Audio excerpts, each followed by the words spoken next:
Okay, now that we've got some audio files loaded into the mixer, we're going to talk a little bit about the channel strip. So again, you'll see that I've got 8 channels loaded into 1 through 8. I've started to name them. So what you want to do is click on the label, and this is overhead left and overhead right. So I just wanted to finish that off. You can give them any names you want to describe what is coming in. So I have opened up the gain on all 8 channels. I have assigned everything to left and right and brought up some faders, which are then going to the main mix, and everything that we're listening to is the main mix, and this is our overall level. So each channel, there's 16 channels, they have the same settings, everything has the same. So once you know one channel, you know them all. So the very top thing is the input gain. That lets signal into the mixer from the microphone source or line input. Then we have auxiliary inputs, and what that will do is allow us to send signal to a separate destination, which could either be effects or sometimes in a separate mix to the musicians to hear based on what they want to hear while they're recording. In Mixdown, we'll use that for an effects, and we'll talk about that later in another tutorial. Down here we have an EQ section, so that'll allow us to add or take away highs and lows, kind of adjust the spectral balance of each channel.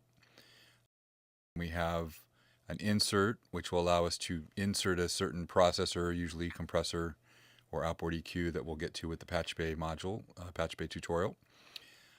Then we have the pan, which gives it a left to right perspective. So what I'll do on this is I'll probably use the overheads and pan those left and right once I play the track. And then we have a mute button that will turn the channel off. The channel fader controls the level of each individual channel. And then we have the ability to assign it to either the left-right bus, which is what we're doing right now, or in another tutorial we'll talk about the group outs, allowing it to subgroup channels together and send it to these buses here and then onto the mix bus from there. So we'll talk about that in another tutorial. So that's pretty much what each of these channels does. We will be covering different sections in separate videos for you. Just gives you a quick explanation of that. So if I hit play right now, I'm going to pan the drums left and right.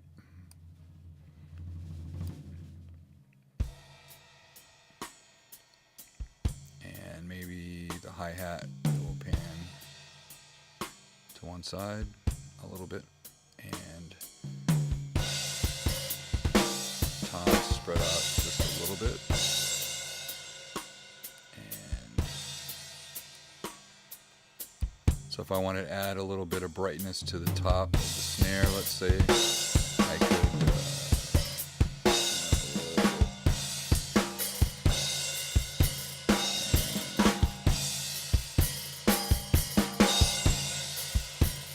if I wanted to bring the hi-hat out a little bit too, I could add a little bit of gain to the high end on that.